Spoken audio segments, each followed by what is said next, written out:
Hello sa inyong lahat. Sasamantalahin ko ng pagkakataon na gawan lahat ng video yung mga hiring papunta ng Italy. Ngayon naman sa video na to ay para sa factory workers papunta ng Italy. Ang place of work sa Rome and Florence areas din. Parehas lang din ng iba. Then contract period niya 2 years din. Ano ang mga kailangan? Babae at lalaki ang kailangan dito sa factory worker. Syempre mga Pilipino din, all Asian except Pakistan and Indian national. Then, ilan ba ang kailangan? 15 lang ang kailangan dito. Siyempre, ano ang mga requirements? CV, or resume, valid passport, medical certificate, and certificate of criminal record. Yan. Medyo malaki ang sahod dito. 1,300 euro. Ayan, i-convert nyo na lang sa 60. Ayan. Or, depende kasi kung anong palitan. Then, ang work schedule naman, syempre, as usual, 8 hours lang din per day or 5 days per week, which is 40 hours lang kada araw. Ayan, ang overtime din ay according to Italian labor laws. Pwede nyo namang i-search kung halimbawa magtatrabaho kayo as factory, kung ano ba ang Italian labor code kapag mga nagtatrabaho sa factory. Pwede nyo i-google na lang. Kaya lang syempre, i-discuss din ito sa inyo ng inyong employer kung sakaling kayo talaga ay decided na mag-a-apply.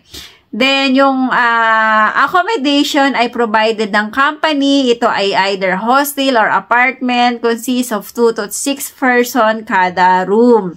Then, ang meals din ay provided din ng company. Tulad ng lagi ko sinasabi, I don't expect na yung accommodation nyo at pagkain ay libre. Dahil sa panahon ngayon, wala nang libre sa mahal ng gastusin. Medical and insurance according din sa Italian Labor Code. Then, yung worker compensation insurance, according din siya sa Italian Labor Code. Ngayon, ano ba ang work responsibilities if ever mag-a-apply kayo as factory worker?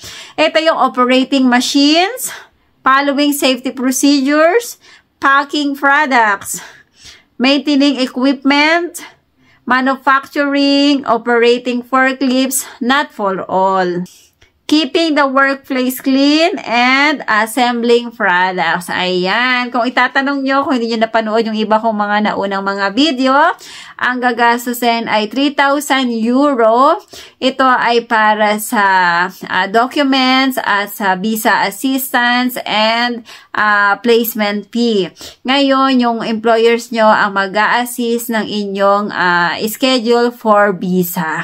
Ayan, kung sino ang interested ay mag-message na kayo sa akin para ipa-line up ko kayo.